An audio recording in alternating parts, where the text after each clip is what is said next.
اور جب آپ اس کو یہ سمجھا دیں گے فوراً آپ کے اوپر فتویٰ لگائے گا کہ کسی نے تو تیری ذہن سازی کی ہے جو آج تیرے اندر سوال کرنے کی ضرورت پیدا ہوگی.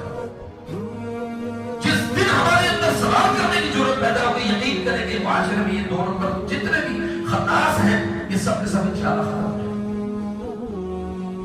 جائیں. ہماری ضرورت ہے یہ اس وقت.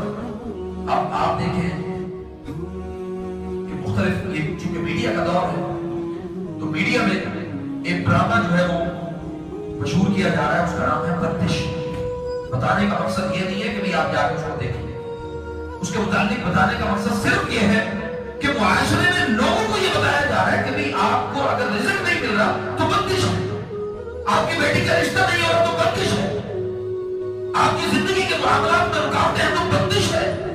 یہ بندش لفظ ہماری زندگی کا حصہ بنا دیا ہے, خناس بنا اور اس کو بڑے مضبوط طریقے سے پروموٹ کیا جا رہا ہے. اور ہماری کم علمی اور جہالت کی وجہ سے ہم اس پروموشن کو قبول کر رہے ہیں. کسی بڑی مارکیٹ میں جائیں تو کوئی چیز پروموشن پہ لگی ہوگا تو ہمارا رجحان وہ قیمتی اشیاء کی طرف نہیں جاتا, ہم کہتے ہیں پروموشن کہاں پہ, سستی چیزیں کہاں پہ مل رہی. تو ان ڈراموں کو پروموٹ کیا جاتا ہے, ان کی پروموشن لگائی جاتی ہے اور آپ اور ہم ان چیزوں کو قبول کرتے ہیں. تو میرے بھائیوں, معاشرے میں موجود سب سے پہلے تو یہ کنسپٹ ہمیں کلیئر ہونا چاہیے کہ شیاطین یعنی جنات کا وجود اللہ نے اس دنیا میں بنایا ہے. جو لوگ انکار کرتے ہیں وہ صریحاً قرآن کریم کی آیات کا انکار کرتے ہیں کہ جنات ہوتے ہی, جنات کوئی کام نہیں کرتے, ان کا کیا لینا دینا ہماری زندگی. سب سے پہلے ہمیں یہ دیکھنا ہے کہ میرا ایمان, میرا عقیدہ, میرا تقویٰ اللہ کے قریب کتنا مضبوط ہے. اس کے بعد پھر ان الشیطان لکم عدو فاتخذوه عدوا. ان الشیطان لکم عدو, یہ شیطان تمہارا دشمن ہے. فاتخذوه عدوا, اس کی عداوت, اس کی دشمنی کو قائم رکھو, اس کے ساتھ دوستی نہ لگاؤ. ہم اذکار نہ کر کے اس کے ساتھ دوستی لگاتے ہیں, ہم سورۃ البقرہ کی تلاوت نہ کر کے اس کے ساتھ دوستی لگاتے ہیں, ہم قرآن کریم کو اپنے گھروں میں تلاوت نہ کر کے اس کو نہ سمجھ کے اس کے ساتھ دوستی لگاتے ہیں. ہم ایسے افراد کے ساتھ دوستی لگاتے ہیں جو بے نماز ہیں, ہم ایسے افراد کے ساتھ اٹھنا بیٹھنا کرتے ہیں جو زکات ادا نہیں کرتے, سودی کاروبار کرتے.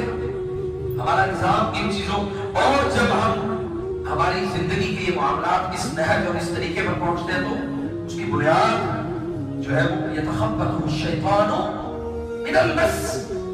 شیطان ان کو چھو کر, ان کو ٹچ کر کے مخبوط الحواس کر دیتا ہے, ان کو سمجھ نہیں آتی زندگی کے معاملات کا.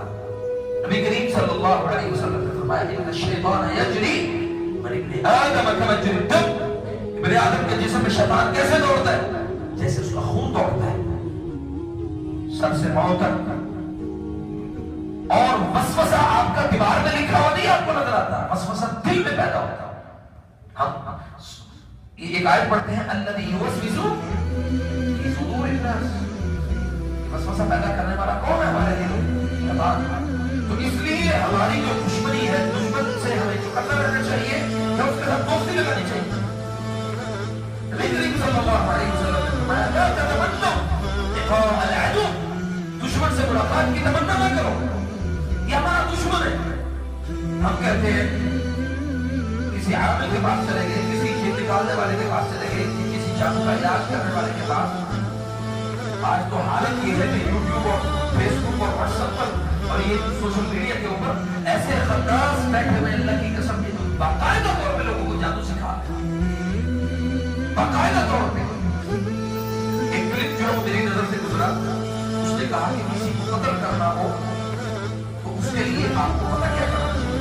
آپ کو ایک کالی بلی مارنی چاہیے, اس کو مٹی کی ہانڈی میں دفن کر ڈال کے, جس کو مارنا مقصود ہو, اس کی جو پاؤں کی مٹی ہوتی ہے وہ لے کے اس میں ڈال دو, اور اس کے اوپر آپ لکھو باقاعدہ طور پہ ابلیس مدد, ابلیس مدد, ابلیس مدد.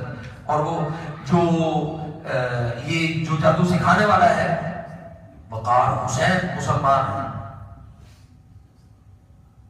یہ مسلمانوں کا حال ہے کہ ہم اپنا ایمان, اپنا عقیدہ اس نہج اور اس طریقے پر لے کے آ گئے ہیں کہ اللہ تعالیٰ پر ہمارا توکل اور یقین بالکل ختم ہو گیا.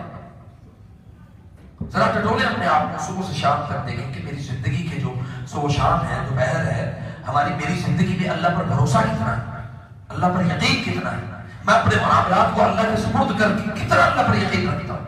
حلال اسباب کو اختیار کر کے میرا اللہ پر یقین کتنا مضبوط ہوتا ہے. یہ کبھی سوچے، کبھی اس کو پریکٹیکل کر کے دیکھیں، پھر ہمیں پتہ لگے گا کہ میرے ایمان کا لیول کیا ہے.